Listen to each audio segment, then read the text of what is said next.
Hello, beautiful community, and welcome to the Rewilding Wellness podcast. I'm Dr. Kristy Vanacore, and this is the space where we explore health through the lens of the whole human system, mind, body, nervous system, and soul.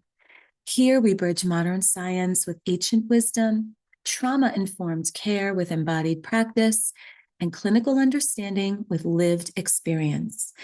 Rewilding Wellness is all about remembering what the human body already knows: how to regulate, repair, and return to safety, rhythm, and wholeness. I am so glad you're here. I'm Dr. Kristy Vanacore, a licensed psychologist, multidimensional wellness practitioner with 30 years of experience working with adults, children, teens, and families. My work integrates trauma-informed psychology, nervous system regulation, ancestral wisdom, and modern science to support root cause healing. I am the founder of Rewilding Wellness, and I am deeply committed to restoring health through regulation, relationship, rhythm, and remembrance. That is who I am. I'm so happy that you're here on this podcast. So, a quick note. And then I just want to say, this podcast, I've been doing this now for on and off for a couple of years, and more consistently recently. But something I want to share is a little transparency. This podcast is not recorded in a fancy studio. There is no perfect lighting or polished production. In fact, I record these episodes on Zoom, and this is intentional because this podcast is not about impressing anybody. It's about informing, supporting, and offering truth that can actually help people heal. So to me, the content is more important than anything else. This isn't about fluff. I'm not here to make something shiny and polished. And if you're here listening, I trust that you're here for the substance too. So I'm ready to share some grounded and clinically informed and deeply human conversations about healing. So I don't want to impress you. I want to inform you. I want to serve you. I am here to walk this journey right alongside of you. So thrilled that you're here. Today, we're going to talk about obsessive compulsive disorder, OCD. And I'm going to talk to you about it in a way that I don't often hear it discussed, but it is going to be talked about in a way that I believe is both deeply compassionate and biologically accurate.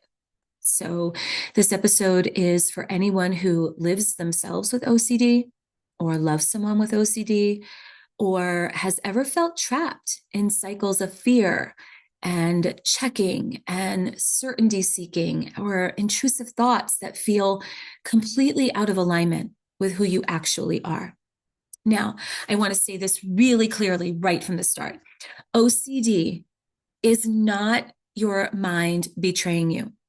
It's not a failure of your character, and it is not a thought problem. Okay, so I'm going to be dispelling a lot of these myths today. OCD is a nervous system strategy. So it's a system that learned at some point that hypervigilance and control and checking and certainty, or this sort of mental monitoring, helped you survive something earlier in your life. And the problem now isn't that your system learned this. It's that your system doesn't know that the danger is over.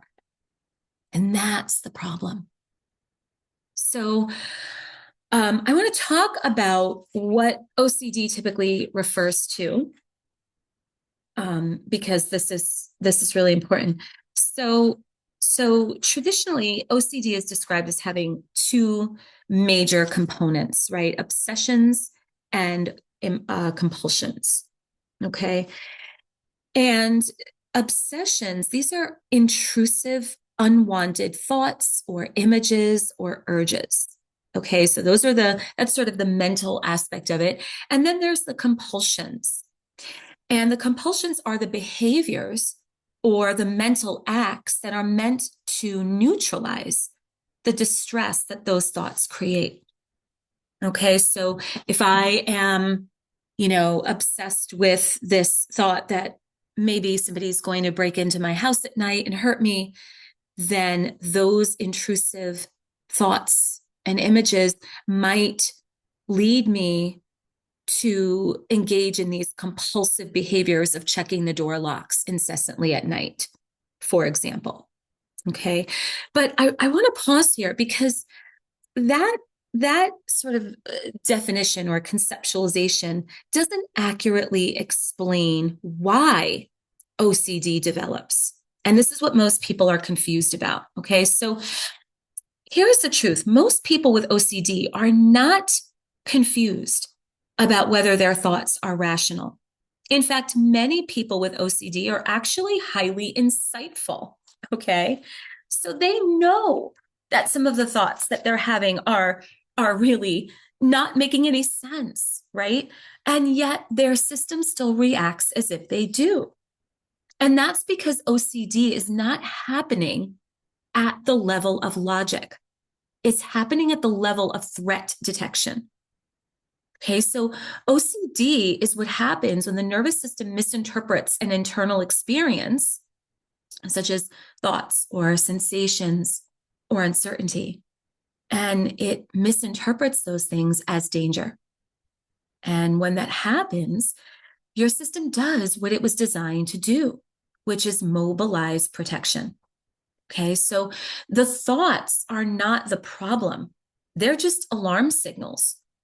And the compulsions are also not the problem. Those are just attempts at regulation. Okay, so I'm going to dive more into that in a few minutes, but I want to just take a moment to talk about kind of the statistics and why they matter. Okay, so in the United States alone, OCD affects millions of people. Okay, and many will suffer for years before they actually receive that as a diagnosis. And in fact, many people, both adults and children, go undiagnosed or misdiagnosed. Okay, so many people, both adults and children alike, are often just told that they are quote unquote anxious or perfectionistic or overthinkers. Okay. Now, what matters here isn't necessarily that there are millions of people diagnosed. The number here doesn't matter. But what I think matters most is that OCD is so common and so misunderstood and often really lonely because people are afraid to talk about these thoughts that they're having because they can seem extreme and they can seem crazy. Again, people understand that these thoughts are not reasonable or logical. So many people are sitting with this. And what compounds the problem is that they feel shame around it, right? Because on some level, they feel that the quality of the intrusive thoughts that they're having reflect them as a person and their values. They don't realize that it simply reflects their nervous system's programming. Okay. Now, I also want to say something here before we dive into kind of the root causes. I want to talk about kind of OCD-like traits. And I want to talk about this without minimizing, those out there who might be listening who carry kind of an official diagnosis of OCD. Okay. So you'll often hear people say things like, I'm so OCD, when they're really describing, this discomfort and uncertainty or lack of control. So they might not have a clinical OCD diagnosis, but it still reflects something really important, that people who will say things like, oh, this is just my personality, I'm very OCD, or I have OCD tendencies, for example, okay, these people are still dealing with a nervous system that feels safer when things are predictable, contained, or orderly. Okay. So even those who experience this maybe in a milder way, these everyday patterns are still nervous system strategies. They're not flaws. And they show us just how much the body relies on this structure to feel regulated. And so when we understand this, we can stop judging ourselves and start listening to what our systems actually need. which is safety, regulation, and reassurance through the body, not control. Okay. So let's talk now about the root causes of OCD, okay? Because OCD doesn't just come out of nowhere.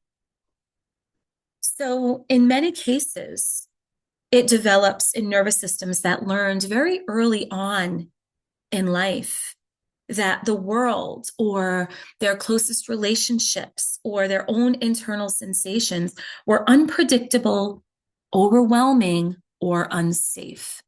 Now, sometimes this comes from obvious trauma, and other times it comes from chronic stress. And sometimes it comes from environments where a child learns that they had to stay alert and responsible or hyper aware to stay safe. And that was certainly my story as a child. And so when that happens, the nervous system learns through experience, right? We know that the nervous system learns through experiences, not through language. So if at some point in your early life, hypervigilance, being on alert, on guard all the time, helped you to survive once, your system will keep doing it because it knows it worked, right? Now, other things that can lead to OCD symptoms are things like infections and immune triggers. Okay. Now, if you listen to my episode, my podcast episode last week, where I talked about the connection between the nervous system and the immune system, this will make sense. If you didn't catch that, go back and listen to it now. It was last week's episode on the immune system and the nervous system and why we stay stuck in this loop of being dysregulated and sick all the time. Okay. Because when you understand that, you'll understand that OCD symptoms often will appear very suddenly after infections. So some of the more common infections that we see now are things associated with PANS and PANDAS. Now, I don't want to dive too much into those diagnoses at the moment, but children who are being diagnosed with PANS and PANDAS, it really shows us something so important, right? That the immune system and the nervous system are so deeply intertwined, and that inflammation in the brain will further activate threat circuits in the system. And those threat circuits will amplify any obsessive thoughts and compulsive urges. So we see a lot of OCD tendencies and symptoms in kids with PANS and PANDAS. We also see it in people with Lyme disease. We see it in people with certain types of Epstein-Barr viruses. We see this across the board when the immune system is triggered, because the immune system and the nervous system go hand in hand, right? And as I started this episode saying, OCD is a nervous system strategy, right? Your system learned at some point that hypervigilance was necessary for your survival. So now it stays on guard because it never got the memo that the danger is over. Okay. So we see this with immune system challenges. Okay. So this tells us something critical, that OCD is not just psychological, it's physiological and it's systemic, right? So when your nervous system stays in threat mode, your immune system does too. And that chronic threat will lead to things like elevated stress hormones, increased inflammation, reduced repair and restoration, and lowered resiliency of the immune system. This is why we, if you or someone you love, or maybe your child is constantly catching a cold or constantly catching something, right? So that is what happens when the nervous system and the immune system stay activated. So in a very real way, each OCD flare is an immune flare. The body is bracing.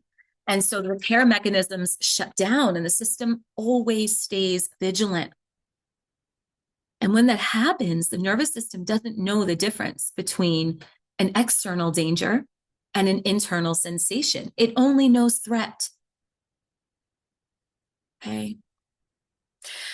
So OCD really is protection. OCD is not the enemy. And so many people who I work with experience it that way. I just want it to stop. I just want this to go away. I can't stand these thoughts. You know, in my first book, which was my memoir, Rewilding, a Woman's Quest to Remember Her Roots, Rekindle Her Instincts, and Reclaim Her Sovereignty, I talk about this, talk about my story of how at one time very early in my life, the thoughts were so intrusive and obsessive, and I just wanted them to stop. And some days when it was so bad, I would go into the shower and I would actually bang my head into the floor because I just wanted to like shake my brain and tell it stop. But that's not what's required here. And in fact, as I experienced firsthand, that only made things worse. So we have to understand that OCD is not the enemy. And this is why I teach so much about the why behind symptoms and really demystify it. Because when we understand what it is and what it isn't, we can, first of all, meet ourselves with kindness and compassion. And second of all, we can help ourselves in a healthy way, right? So OCD is not your enemy. It's a system that learns that safety came from checking, certainty, controlling, preventing. You know, in the example that I started with earlier, where if I have the obsessive thought that somebody could break in at night, well, every time I check the doors, 12 times or 16 times, it might be a number that I have to check. This is how it used to be for me. I had to do it. I had to check a certain number of times. And in my mind, that meant if I check the doors 6 times, everything will be okay. Well, guess what? I'd go to bed and I'd wake up the next day and everything was okay. So what do you think that the system learns? The system associates then, oh, well, the reason everything is okay is because she checked the door 6 times. So that's the magic number, right? So the tragedy in this is not that your system learned this. It makes sense that your system learned this, right? Because it worked. It saved you, right? So when you're experiencing these obsessive thoughts and these compulsive urges, it's the system basically saying, are we safe now? Is there safety here? And when we don't realize that, we keep trying to answer the safety question with logic, right? That's when we try to tell ourselves, no, nobody's going to break in. No, nobody's going to break in. Nobody's going to break in. But we don't believe ourselves in those moments. We can't. Logic is offline in those moments. Safety is actually not an experience that we can feel in our mind. It's not logical. Safety is actually a felt, embodied experience.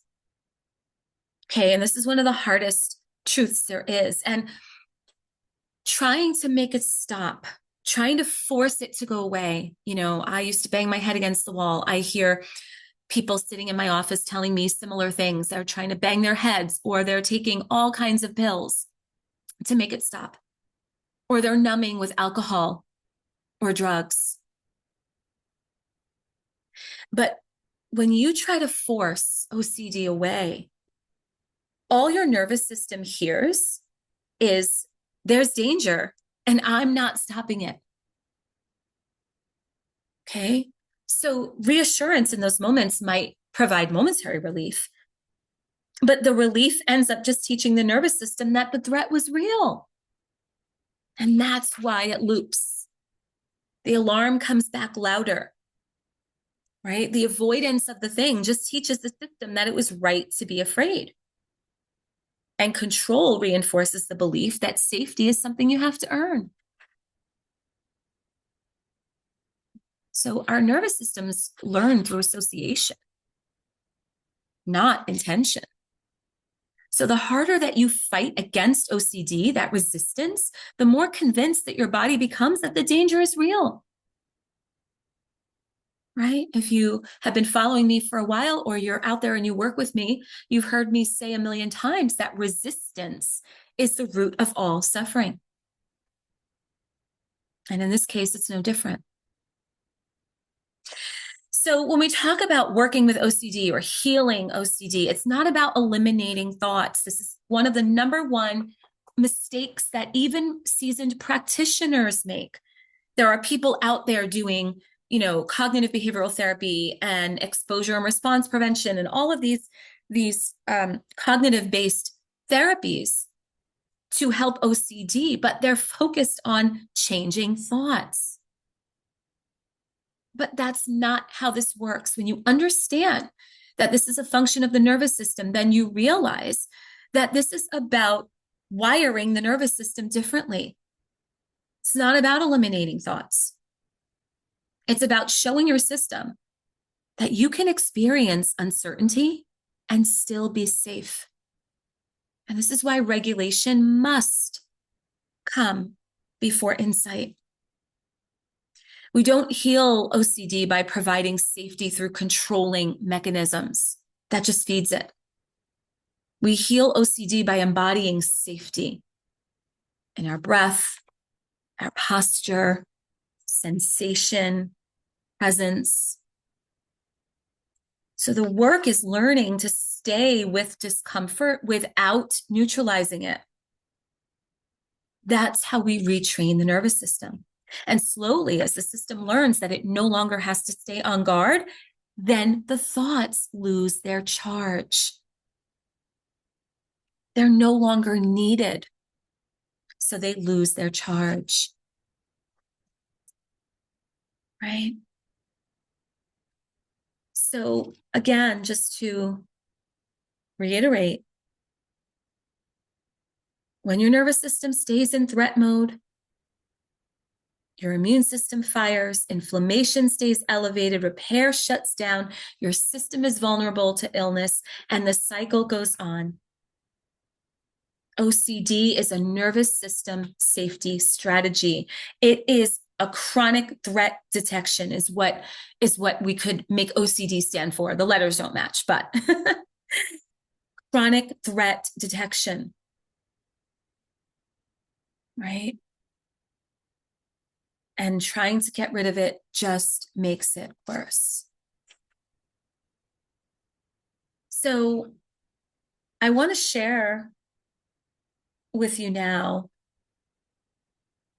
a few simple things that you can do each day that are daily nervous system practices that will directly reduce these flares, this loop. And I'm just going to share a couple here. There are so many more. And again, if this is something you're interested in or something that you or a loved one could benefit from, reach out, get in touch with me, and I can teach these to you. But one of the basic things to do, the most simplest things to do, and one of the most profound things to do is throughout your day, all day, be breathing from your belly breathing. That allows for full oxygenation of your entire system.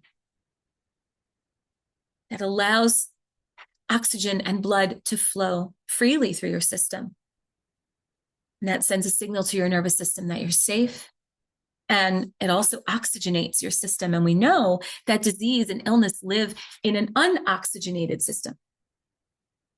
So when you're breathing through your belly and your lungs are expanding, you are getting oxygen through your system and you're oxygenating your body. And so you are decreasing the likelihood of those immune flares. Another thing that you can do throughout the day is periodically take a longer exhale. Inhale through your nose and then exhale through your mouth longer than your inhale. A longer exhalation sends signals of safety to the nervous system. Another thing you can do is use weight and pressure to ground yourself, pressing your feet into the floor or taking your two hands and pressing them together or wrapping yourself tightly in a blanket. There's a reason why we swaddle babies, right? We keep them wrapped tightly. Yes, it simulates the womb, but why do we want to simulate the womb in a baby? For safety. right? So it tells the nervous system that you are safe, that you are held. You can also use a weighted eye mask or those weighted sandbags on your abdomen or the tops of your thighs. It's very grounding, right? Pressure tells the body, I am contained. And the last thing here I'll say is that predictable daily rhythms are also super important for communicating safety to the system. So predictable sleep and wake times, ideally the same time each day and night, waking up and going to bed. Predictable meal times, getting light exposure during the day. Predictability lowers nervous system and immune system reactivity. Okay. And the last thing I'll say about this is to work with the OCD, not against it, right? I see you're trying to protect me, but you don't have to work so hard right now. I'm safe, right? Saying the dialogue while you're doing one of those grounding practices that communicate safety, that then becomes an embodied sense of safety for your system. Then it's more than just words, right? Things to avoid. Well, we've got to avoid, the constant symptom monitoring and the reassurance seeking and the Googling of symptoms and stacking on all the healing protocols, right? And trying to be perfect with all the things. All that does is signal more danger, because healing requires less effort, not more. Okay. So as we start to wrap up, just a few key takeaways here. Okay. OCD is a nervous system strategy, right? The intrusive thoughts are alarms. They're not truths. Compulsions are just your system's attempts at feeling safe. When we're in this state of chronic threat, inflammation stays elevated. The immune system stays active. But when we learn how to regulate, now we have choice. Safety comes from the body, not a sense of certainty. Okay. So I hope that if this episode resonated with you, if you are dealing with this or a loved one is dealing with this, I hope that this helped you to realize that this is not a mental illness. Your mind is not broken. Your body is not betraying you. It's really your nervous system trying to protect you. But protection can be retrained. You can retrain the patterns. You can show your system that it's safe, but you don't prove safety through control. All the checking behaviors, all the monitoring, that's actually being out of control. And early in my life, in my first book, I wrote how I used to believe that when I did all of these things, the checking, the monitoring, that meant I was safe and in control. No, that meant I was in anxiety. I was in fear. Right? Safety can only be experienced through the body, and you can learn that. And if you're interested in learning more about it, I'm here. I'm here to be of service. Thank you for being here. Again, with any questions, concerns, comments, reach out. My email is Kristy@KristyVanacore.com. You can find me, all of my links on YouTube. You can find all of my information on Facebook, on Instagram. My book is available on Amazon. My new book, Rewilding Wellness, will be coming out in the coming weeks, very early spring of 2026. So I'll be sharing more about that soon. And in that book, I will have all of this information about how we can integrate ancestral wisdom, ancient medicine with modern science in order to activate the self-healers within us and return to our original blueprints. All of these things, the OCD, the anxiety, all of these things, this is not who we truly are. It's who we thought we needed to be. And once we strip that all away, your true self is revealed. And it's love. It's love. It's love and boundless joy. And it's there already for you. All you have to do is let go of what isn't true. I'm here to help you. Until next time, have a beautiful day, sending blessings and lots of love.